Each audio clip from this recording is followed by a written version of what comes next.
quantum computers. This is Intelligent Performance. Welcome to the Intelligent Performance Podcast. An absolute pleasure to have you with us, and it is a deep pleasure to have Danette Haag join us today, all the way from the United States, to talk about her incredible story, one which, when I was researching this incredible guest, it had me almost in tears, just the story and what she's kind of navigated. So Danette, first of all, welcome. It's a pleasure to have you on the show. Thank you. Thank you, Michael. It's great to be here. Appreciate it. Absolutely. So you have done what I feel like is many of us would aspire to do, which is to transcend and kind of develop a whole different interpretation around beauty. Right, you have, and I'd love you to talk about your story, and you've made a career out of helping people see beauty differently and to see our scars in your most recent book, Beauty from Ashes, which is, I think, a really incredible concept where we're in a society which is all about superficial nonsense kind of beauty, right? And tell us, for you, this podcast is obviously around intelligent performance and really focuses on how people kind of look at things differently to achieve a different result. So I'm really curious, just tell us that maybe let's start with your story in terms of where this kind of huge and very tragic incident happened for yourself. Absolutely. I've had to, since the age of 10, I've had to learn how to redefine beauty. Redefine my world so I can beautifully fit in. When I was little, I wanted to be on the Miss America stage. It's like I saw it on TV and just fell in love with the idea of it. And when I was 10, we were having, it was a 4-H meeting. So it's just an organization here for youth. And so there's 27 people in our house, right. And our furnace exploded. So there was this huge gas leak from our furnace. My dad was standing at the furnace, and when my mom turned on the water to make coffee, the water heater ignited the fumes that had filled the basement, and this explosion happened. Wow. So they didn't put the odor in, so we couldn't smell it. So my dad didn't have any idea that this gas leak had happened. Miraculously, everyone survived. I had scars covering 70% of my body. My little brother, my dad, and I were the worst of all 27, and, almost died. They had to do an emergency tracheotomy, and I was on a vent. That was this whole new life that I never thought was even like a thing, because I was so happy. Like, life was so good, and I felt so accepted in every part of my life. And then all of a sudden, in one instant, it changed. And that's when I had probably around 30 reconstructive surgeries from the time I was 10 to the time I was 20.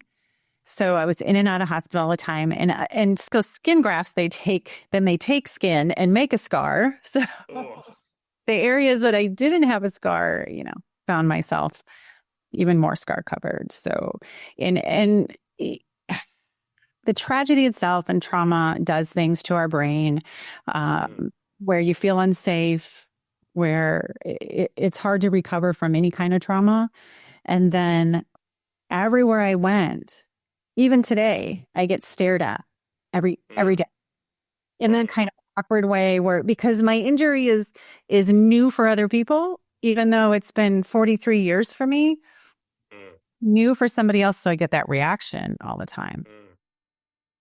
And I think that was like the biggest burden to carry. It wasn't just surviving. It wasn't just enduring all the physical pain and having to wear face masks and pressure garments and splints and all this weird stuff, and then try to be a teenager on top of it. Was hard. It was really hard.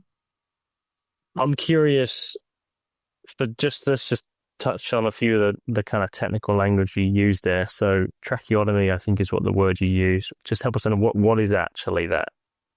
Well, my body started shutting down shortly after I made it to the burn center. And so they just had to put a hole in my trachea and hook me to a ventilator through that, because I was so, my body reactively started closing up, swelling up from the 3rd-degree burn. So I was I had third degree burns to nearly 70% of my body. So that's 70%. Oh. And what our body does is it reacts so quickly, and it starts swelling up, trying to compensate for all of the lost skin. And it just starts pulling water from every part of your body, and it starts swelling up. So. Wow. Okay. Mm-hmm. See, it just sounds like pain central, not to mention that. Yeah. And then there's then there's the disfigurement, and then there's this societal obsession with beauty. Right. Tell us post like navigating those teenage years, because I as a teenager found that tricky. I didn't, and I was just like kind of belonging and figuring out, what's the right path and avoiding being bullied. And I feel like as a teenager, we just tend to blend. We try to blend. And I feel like you'd be the opposite. Like even if you try to blend, apart from like hiding, pretty hard to blend, right? Yeah, but I tried, right? Yeah. And so I wore long sleeves all the time. I'm a quiet introvert anyway, and so I just naturally, like, I'd hide behind my big brothers when we were out in public, and in any way that I could hide myself, right? I walked around with my head down and wouldn't engage with people. And just naturally kind of just pulled away. The best thing my parents did, and like I said, my dad was severely injured too. And I grew up on a farm in the middle of the States, this little state called Iowa. Most people don't know where it is or what it is, but there's a lot of farming. It's a big farming community state. It's full of a lot of farming communities. And so we were just simple farm folk, if you will. And my parents didn't know what to do or how to handle it. So we just got back to work and we got back to life. And having my dad set that example of not protecting us, of not putting us in a bubble. Like, we weren't allowed to stay home from school. Push yourself, making it happen. I had to find myself. I had to figure out, by the time high school hit, I knew I had to come to the realization my scars weren't going away. When I was younger, I kind of always prayed for that and hoped for that they would somehow disappear, right? And by the time I got to high school and was heading into college, I knew that this was just going to be my life. And so I started focusing my mindset on other things. Like, man, I'm kind of a smart cookie. Like, I do okay in the classroom. And so started being proud of the things where my strengths were, and intentionally started focusing on them. And that was like, it wasn't easy because I still got rejection and the staring and all the hard stuff. And I was still going through surgeries too. But me intentionally, with my mindset, focusing on the things that I could contribute, the things I could celebrate about myself. And that was a gradual understanding of what I was doing. But that gave me the courage to then, I went to nursing school. I went away to college, and which was hard in itself, moving away from home, and more people it was all new. My injury was all new to them, but it was the best thing for me. Well, how did you navigate? Yeah, or maybe even today. Well, maybe it's different today, perhaps. But how did you navigate as you say, when it was new to someone? It's kind of like, the rubber neck, is what we call it down here. I'm not sure what you call it in the US, but that kind of like where people just kind of just stare. And I know we got a 4-year-old, and he was just staring at this slightly disfigured chap at the fish and chip shop the other day, and I was just like, don't look, like it's kind of it's people do, kids definitely do, because they don't know, otherwise. Like, how did you navigate that at a younger age? Like, how did you find that? I just went like this. Oh yeah. Covered I just tried to ignore it, wanted to run away and hide, felt incredible shame, and just carried it quietly inside, like all that heaviness. It wasn't until later that I kind of figured out that I had control over that situation, and not that I have control over how people were going to react, but I had control over how I chose to react. And so what I mean by that is I started telling myself other things like, man, I'm really having a good hair day. That's why they're looking at me like that. Or I got this new shirt and she's wondering where I got it, right? Like things like that. I started telling myself something different and just let them learn whatever they're meant to learn, right? Whatever they're supposed to go through. Sometimes there's a lot of compassion involved in that kind of reaction. It's such a gut reaction because it's so unexpected and people don't know how to handle it. But really, there's a lot of compassion around that. A lot of people then think about their own, like I was having a bad day, but look at her. She's happy and she's had a worse life than me. What am I complaining about? And so I know those kind of things are going on in people's minds. And so my job is just to let them. Totally. And then I decided, this was before I started competing in pageants, and I took that to a whole different level. And now I see my scars as God's masterpiece of art. So when you think about, if you see a piece of artwork, like a statue or a painting or something, and it's like, you're like, wow, that's so unique, or that's so different. And you have to stop and stare at it. I like the word admire better than stare. So I don't use that word stare very often. So when people stop to admire, my scars that were created when I walked through fire, I see them as an artwork that tell a story. And that gives them an opportunity, give them space to learn. And I stand taller because it's like, yeah, I have this beautiful artwork that really tells where I've been. And then my joy and my peace and my beautiful energy that I get to carry today because of all this mindset changing actually then, helps them learn even more. Because when I would want to fleet, or when I would get angry or defensive, or even just like, how you get just tense when something like that happens, if I stay calm and at peace, they just learn even more, and it becomes more of a powerful moment. So really, it's just letting them. I just let them. Phenomenal. Reminds me of, I've just finished reading the Man's Search for Meaning.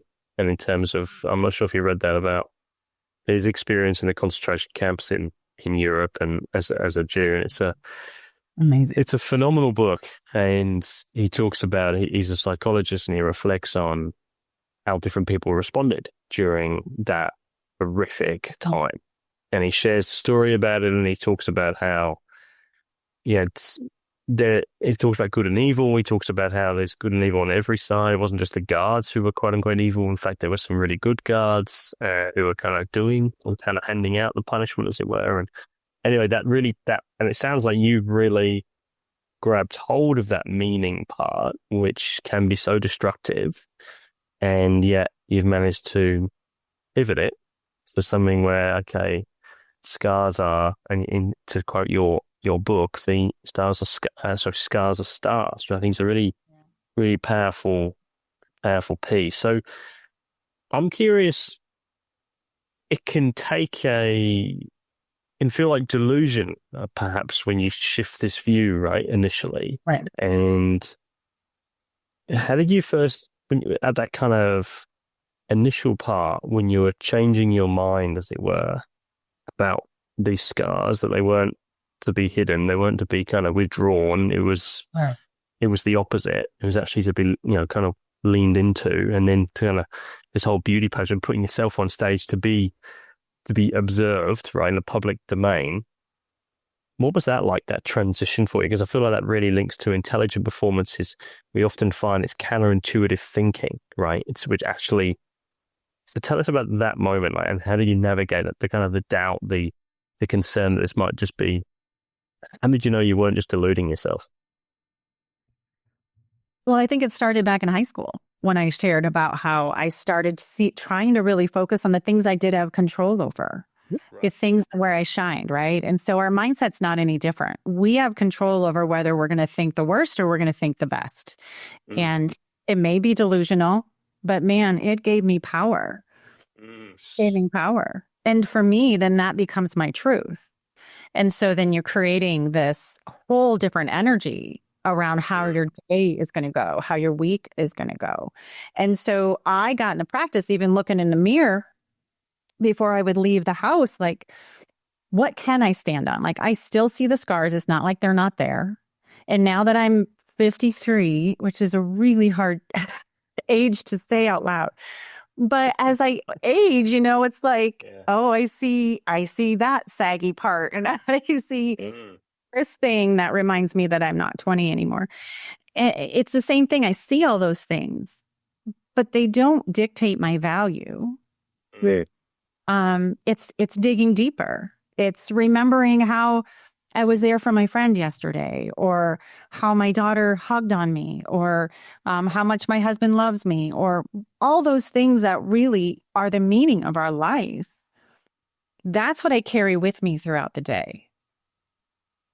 The scars are there too, but it's a mindset thing. And I think in that way, my scars, my so visible scars, have become this gift. Because I had to start learning that practice at a very young age in order to survive socially, in order to be productive and live a full life. I had to start seeing me so differently on a deeper level. So you start to do this, and you start to what transpires? So you start to kind of take a different approach. This mindset shifted. You start to look at your scars as stars. You see beauty in, as you say, as you walked through fire. I think it's a really powerful piece, right? And I think what's interesting is that you've got visible scars, but we all carry invisible ones, of many of which people would be concealing, hiding. I know I've been through businesses which have gone bankrupt, and that kind of the shame, the kind of like worry that going to be, because I failed in the past, I'm going to perpetually fail in the future.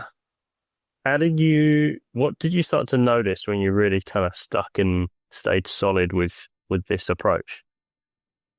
It gave me the courage to do hard things. It gave me the courage and like building slowly this self-confidence and my inner value of I call it my inner belief system about myself. What words we actually use to describe ourselves. And we don't often think of that. But what is your inner belief system? What words do describe you? Do you even know? But I had to really figure that out, or I would just be this scarred, ugly, broken girl for the rest of my life. And that brought me nothing. And the whole victim and the heaviness, that cloak of wearing that word victim, I had to get rid of that. Because it wasn't going to serve me. It's a powerful identity, isn't it? Victimhood. And it's one which kind of society can give you. But as an identity, it's it can rob you of so much. So I'm curious, because there's a definite switch, right, in terms of navigating a way to walk around the world and have power. And then there's I'm going to go on stage and compete in a beauty contest and really challenge now. That's like a whole different gear. That's like... Might be a little crazy, actually, Marco. I don't know. People could think I'm insane. I think that is pretty insane. I think it's really powerful. And I'm curious, because now you're starting to kind of like shift gears into, okay, well, let's challenge what is beauty, right? Because my take on it, I've actually met an American beauty queen, not necessarily USA, but she won at state level. And I just felt like it seems from an outside perspective, I sit here in Australia, it seems so superficial, but it seems to be such a big deal in the US, right? Like it gets a lot of press, and, they get to be a beauty queen for a year, as I understand, or whatever, or Miss Idaho or Miss whatever. And when you started to did you put yourself forward? Did someone nominate you? How did that transpire? No, it's very crazy, huh? Well, in 2017, I became a public speaker, and I started sharing my story on stages, and I developed programs. And one of them is called Flawless, where I have the audience. We actually look in mirrors, and we talk about what we see first, which is usually something very negative. And I teach them, and we work through how to carry something positive, how to redefine ourselves, and to that brings us power. And so I'm doing this Flawless program around the country, and getting this idea. Like I said, I wanted to be on the Miss America stage when I was a little girl. And I remember the moment that dream shattered. I remember where I was at. I was about 12 years old, sitting on our living room floor. And when you have something like a calling or something that you're really made to do, it doesn't ever really go away. Mine went dormant because I knew I was ugly. I saw all the competitors. None of them even had a zit, let alone, not a blemish of any kind, let alone a body covered in scars. It's like, I can't do that. So I'm sharing with audiences that I see myself as flawless. And then I get this idea to be in a pageant. And I thought, well, I'm not being very true to my words if I don't move forward. Wow, powerful. Right? Because I just felt like a fraud almost if I denied that calling. And I pushed it away. I was like, that is just way too scary. Swimsuit and heels. I was 48. Wow. I would be competing with women half my age. So this competition that I won is the Mrs. America system, and it's all over the United States. So you have to be married. So they just kind of pick up where the Miss America system leaves off. You don't really age out, but it's a way to show your beauty, but it is very superficial. It's also, the interview portion is really heavy on character and being able to be interesting. To really be able to express yourself. And anyway, I did it. In 2019, I decided to do this crazy thing called a pageant, and it was just an amazing experience, and I wanted more. And so in 20, I got a pageant coach because there's rules to this, like a sport. You have to understand the rules, and I did not understand the rules, and so I got a coach, and in 2020, I made top 12 I competed with about 40 women each year. So it wasn't like it was me and 3 other people. It was 40 women from across our state of Colorado. And I made top 12.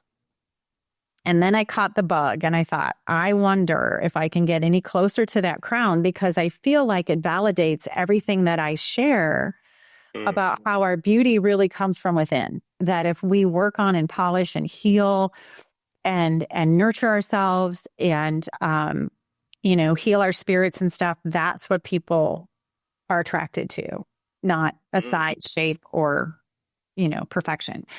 And so it validates that. So I wanted to get closer.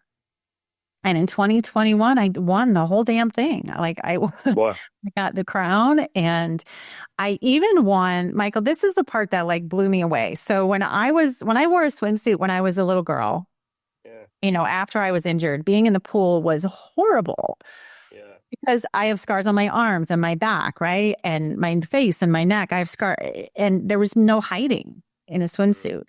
So I hated going to the pool. And that's where I would hear the most oh, that's gross and nasty. Kids would swim and bump into me like they do in a pool and would just swim away horrified. But in 2021, just before I won the crown, I was also given Best in Swimsuit Award. Wow. And it wasn't because I was the skinniest or the fittest, right? It was because I was the most confident in my skin, which is so miraculous. What can happen when we every day think about these little things, these mindset twists, these, figuring out what our inner belief system really is about ourselves, who are we? And those words that we take with us throughout our day that describe us. It's our mindset about ourselves can really do miraculous things. And, winning the crown was one, but winning Best in Swimsuit was a whole other one. Most confident in my skin. That's quite an extraordinary phrase.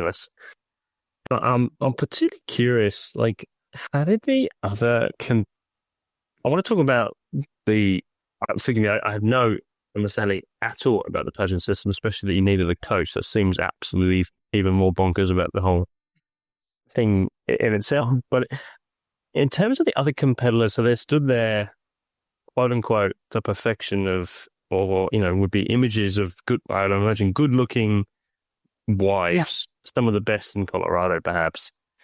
How did they interact with you? How did they how did they respond? Because you would think they would be the epitome of superficial beauty.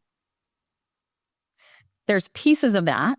So it just depends on what brings you to the pageant. But there are people who are very superficial, and to them, it's all about perfection. But there are other, like I have met the most amazing women on this journey, and as an old queen, as a washed up queen now, I don't have my crown anymore, right? Like I can't wear it anymore. But we have this like literal sisterhood where we get to hang out throughout the year, and we come together, all the former Mrs. Colorados, and there's some pretty amazing women, and I feel like I earned that crown because I'm so comfortable on my skin, because I can articulate what I've learned and what my journey has taught me, and how I can teach others to do the same. And so there are women that I would say are like magazine perfect, who admire me because they are still learning maybe from me to be comfortable in their own skin, because they now have those inner scars that they are working through. And our inner scars, those ones we can hide, are the hardest to heal from, because we can hide, because we're not forced to like face them every day. Yeah, right. Okay.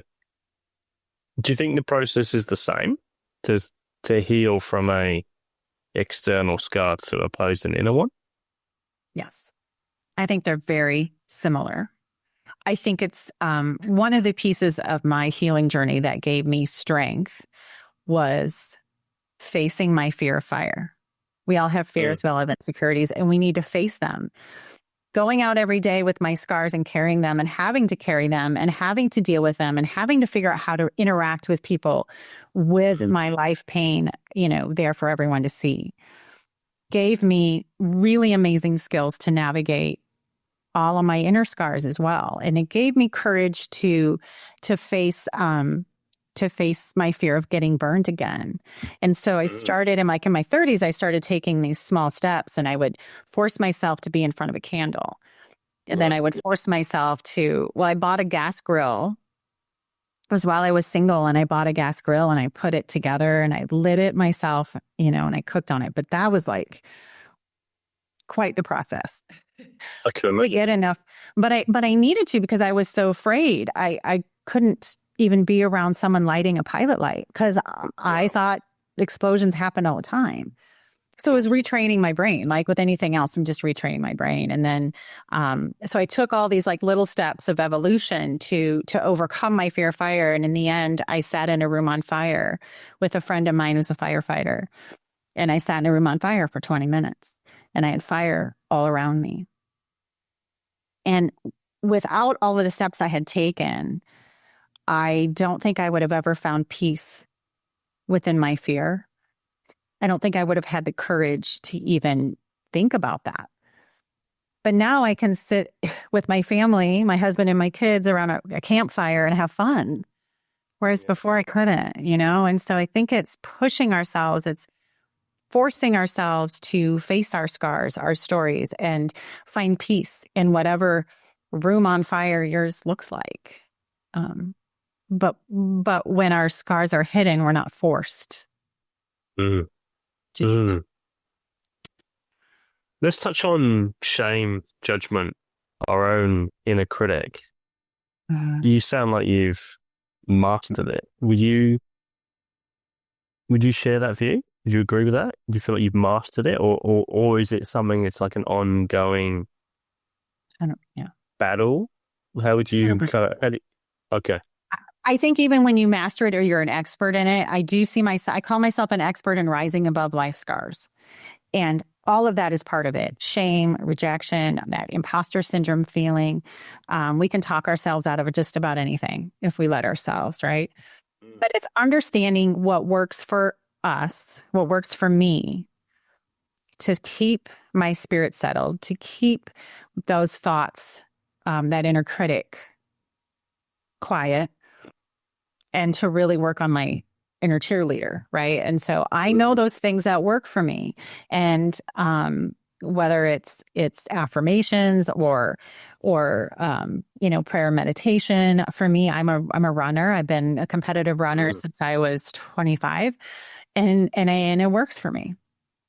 So if I go on a run, I come back a better human. Like, I just know that. Yeah. And my husband's even like, honey, it's been a few days. I think you might need to hit the pivot. But I know what keeps my spirit calm. And what works for me may not work for everyone. But I think it's key so that you can keep that inner critic quiet. So you do have the courage to keep trying hard things and pushing yourself to the next level, whatever that is in your life. You have to know yourself. You have to know yourself. It's going to keep popping up because fear is real, because our brain tries to protect us. It's a protective thing, that inner critic. It's trying to protect us. A lot of times it's a bunch of BS, right? Because it's just so fear-centered. And we have to have a louder cheerleader voice to quiet that inner critic. And that takes practice. How do you practice that? Every day. I do a ton of journaling, writing. Obviously, I have a book. And so writing for me really works. Journaling through the stuff that pops up, on a regular basis. We're all always dealing with something new, whether it's a relationship issue, whether it's a financial issue, whether, whatever fear comes up, or if it's a health issue, but really journaling through it, letting go of what we have no control over, and work, owning up to things that we need to own up to, and just being honest and real with yourself. It's just keeping it in the front of your mind and not burying it in the back. Interesting. So knowing yourself sounds like you're saying becoming comfortable with that inner critic part, like starting to, would you say embrace it, or you use the other phrase there about keeping it quiet? So how do you think about that? Is it like about avoiding, shutting it up, kind of like, and having a louder cheerleader, or is it actually about consulting with almost the inner critic? I don't know. How do you think about that? I think it's more about being honest with yourself about what the truth is about whatever situation, and what do you have a hand in to either fix or work through or process, and what's on your plate that's not even yours to carry in the first place. Really being honest about what's in front of you, what's you're carrying from the past. I have a nonprofit. I'm a co-founder of a nonprofit called Hero Haven. And what we do is we have retreats for emergency responders dealing with the negative effects of cumulative trauma. So they carry a lot of, even if they're not diagnosed with PTSD, that trauma sticks. I always say that you can only pull so many dead babies out of a car before you can't sleep at night, right? Like, it's heavy stuff that they do. Yeah. And I talk a lot about them, like, what are you carrying to them about? What are you carrying on that plate? How much of it is yours?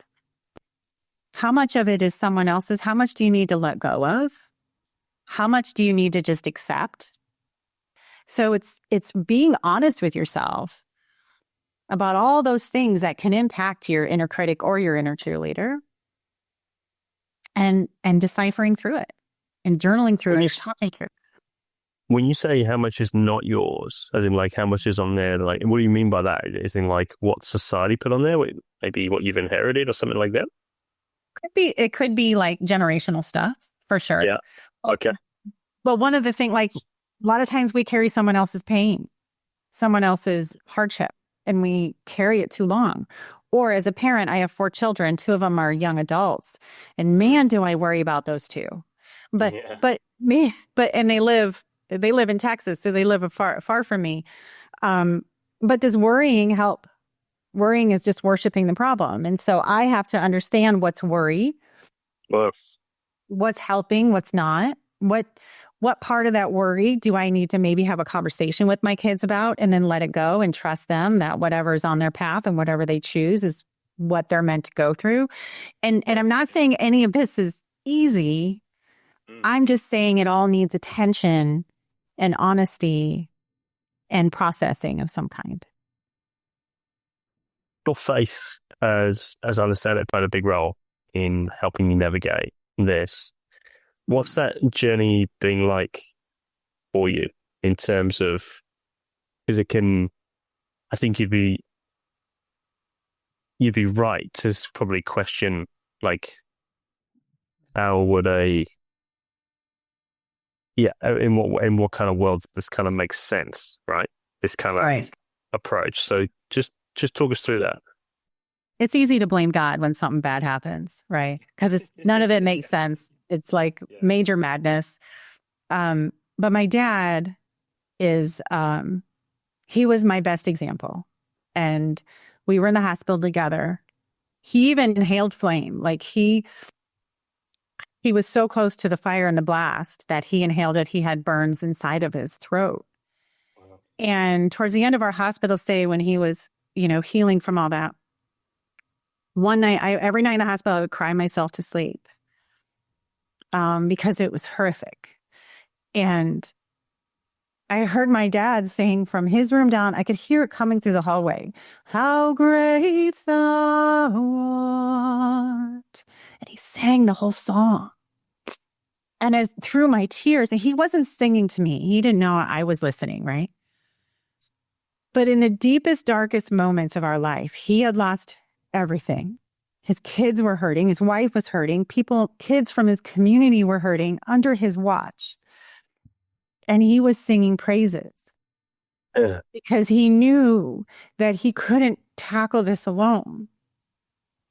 And so he invited God in. And, I grew up in church and never did anything in the pew hit me like it did in the hospital bed.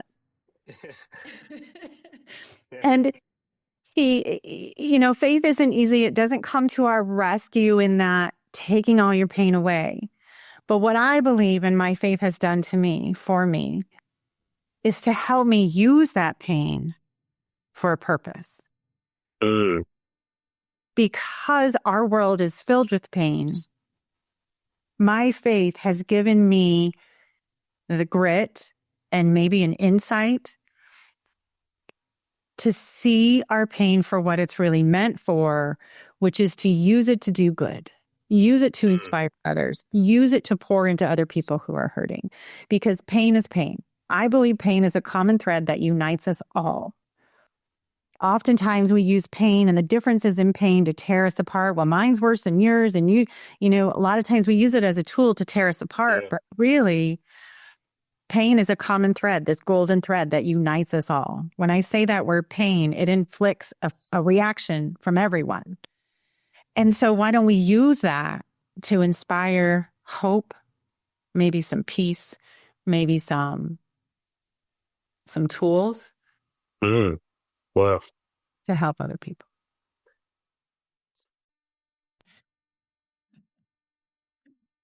Phenomenal. Like, what a powerful way to look at pain. That golden thread, I think you said that. And we want it to go away, don't we? We want it to disappear. I did. Forever.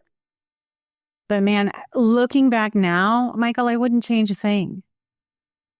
I wouldn't change a thing. I don't necessarily wish it on anyone. Yeah. But when it does happen, we can bring great purpose from it. And an example, my mom passed away 7 years ago now from Parkinson's. So she had a 13-year battle with Parkinson's. It was awful to watch her disintegrate into something that I didn't know, and dementia and all the things. And that's just another situation for me to go look at God and go, why? And be mad. But there are parts and pieces of that too I could pull out. We could talk forever. But one thing it taught my dad, who has now lived on his own in the farm that I grew up on, cooking for himself and everything for 7 years and he's 85. And because as my mom was deteriorating, she would start a cooking process and my dad would have to come finish it. And he would get so mad. He'd be like, "Why do you start things?" But what that process did was teach him how to cook. It taught him how to then take care of himself, because she did everything for their whole marriage. Yeah. And this horrible disease actually became a great gift to my dad because she could teach him, unknowingly teach him how to then nurture and care for himself so he could live on his own for as long as possible. So it's beautiful. And so every pain has a purpose that we may not understand or may not want to understand, but it does. And then that's when we can have power from pain, when we can go, okay, but what did I learn from this? What was the good in it? Where was the light in it? Mm. And then we don't give pain all that power to stop us, all that power to hang over top of us. Wow. Danette, I think it's a really powerful place to bring this conversation to a close, but thank you. Wow. I'm just like blown away in tears on this side. And yeah, what a message. So Beauty from Ashes, forgive me, the tagline I missed. I got the second part, Scars into Stars, but there's a first part to the tagline. Yes, it's Beauty from Ashes, transforming wounds into wisdom, scars into flowers. Wow. So if the book's is half as good as the conversation, it's going to be a ripper. So, Danette, thank you so much for having the courage to lean into your pain, to inspire others to do the same. Actually, it's phenomenal. Thank you so much for joining us. Such a pleasure to meet you and to be on your show. Thank you so much, Michael.